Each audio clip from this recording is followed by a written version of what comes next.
शर्जील मेमन साहब, आपको आपकी 50वीं सालगिरह बहुत बहुत मुबारक हो। इतने अच्छे तरीके से सबने आराम से स्पीच सुनी, आज माहौल इतना अच्छा रहा पूरे हाउस का, तो आपने अपोजिशन वालों को दावत दी है केक खिलाने की? केक वेक लाएं आप? ये सब सुनना चाहेंगे जिनकी बर्थडे, अगर वो बोले वो केक तो खिलाएं ना सबको, आज बजट का दिन है।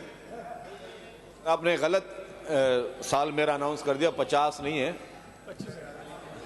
ज़हनी तौर पे भी 25 का ही है।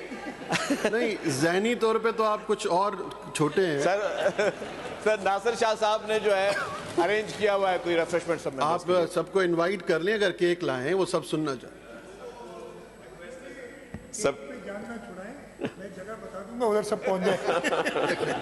सर सबको रिक्वेस्ट है मोअज़्ज़ज़ मेंबर साहिबान को केक और हाई टी के लिए। शबीर साहब को आपने कहा? जी, स्पेशली शबीर भाई पहले। Now the House is adjourned to meet again on Thursday, the 20th June 2024 at 10 a.m.